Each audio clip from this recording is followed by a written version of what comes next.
Hey team! So wanted to do a video trying to explain why we use board games so much. So when I was in 5th or 6th grade, I read a book called Bells on Their Toes. It's the second book to Cheaper by the Dozen, and it's written by a couple of the kids in the family about what it was like to grow up in a family of about 12 kids, and their parents were efficiency experts. Their goal was to be very efficient and to teach their kids lots and lots of information, but they actually went around to different countries and different companies and helped them to become more efficient, like labor-saving devices and the way that things are laid out in the kitchen. A lot of stuff that we learn now were learned by their parents. Their mom was also qualified, capable, amazing college graduate, knew a lot. And then when her husband passed away, she had to keep the family together. And so it's a fictionalized version of their life. But one of the things that really struck me was how they had this little lighthouse that they all lived in the summer. And the dad painted all of the walls with different constellations. And when they were taking baths, they had a very efficient way to wash, but also they were supposed to listen to German and French records so that they could learn a foreign language by listening to it regularly. And I thought about that a lot, like the whole thing that our mind and our memory is attached to emotion. We have emotions, and if you think back to those memories that you have, they're usually connected to a very intense emotion. Good, bad, indifferent. The indifferent emotions usually do not press that memory into our minds.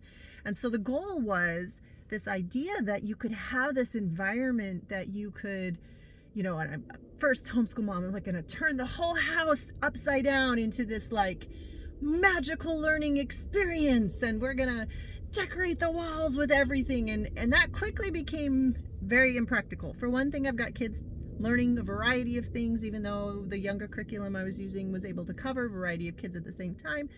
I'm still not able, think about it. My youngest was not even 1. And I have a toddler who's 3, and no, the oldest was 5. Oh my goodness, no, it was nuts. So we just didn't have the energy for that kind of thing. We were still just in survival mode. And so one of the things I realized very quickly was how much you could learn with Legos. I love Legos. My kids love Legos. And so we began to build habitats out of Legos. Okay, what would a habitat in the Arctic look like? What would a habitat in the savannah look like? What would a crevice look like? What does a peninsula look like? Go build it for me out of Lego. And they began to have these physical hands-on learning connections. Combine that with the math that we chose, Math UC, which you're building the actual physical math so the kids can actually see it, touch it, experience it on that level. And so I'm thinking, okay, I can't recreate my house into what it looked like in World War II or turn into these amazing frontier people where we get rid of all electricity and we pull out everything, we just have candles for a week. Like, this is not going to work. So what I found instead as a solution was board games. I grew up loving board games with my family. We had a board game night every Thursday night.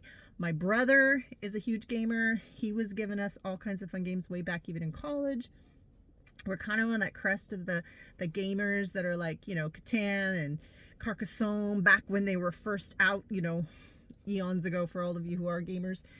So it makes sense to me that I would pull in something from a hobby that I really enjoyed so that my children could have emotional connection, hopefully positive, with the information they're learning, which would then instill into them a memory, which would then keep that learning long term, right? You're not just eating something, regurgitating it, and moving on like I did in college.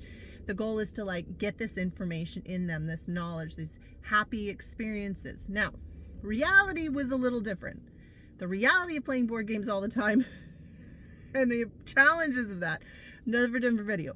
But the reason behind it and what actually has worked on a good amount of level is that the kids have retained to a better degree than some than some books even, those emotions and those memories of what it was like to experience something in this three-dimensional world. The best example I can pull up is Freedom, the Underground Railroad. This is a game where you are trying to rescue slaves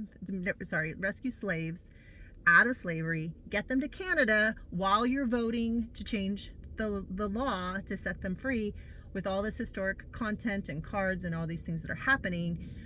You're not going to war. That part isn't a part of it. It's more the rescuing. And then they have the slave catchers that come behind that are trying to get your people. And man, my kids take that so seriously.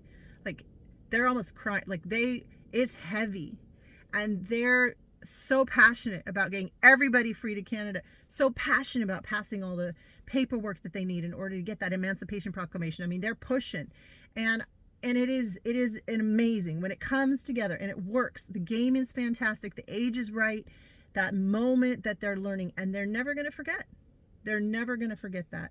So that's why I'm such a huge proponent. That's probably why I spent too much money on games, and why I will share with you my gaming mistakes in a future video. But if you're curious as to why we love game schooling, and it has been helpful for us, this is the heart behind it. So great. Hope you're having a great day. We're having a great day out at the beach.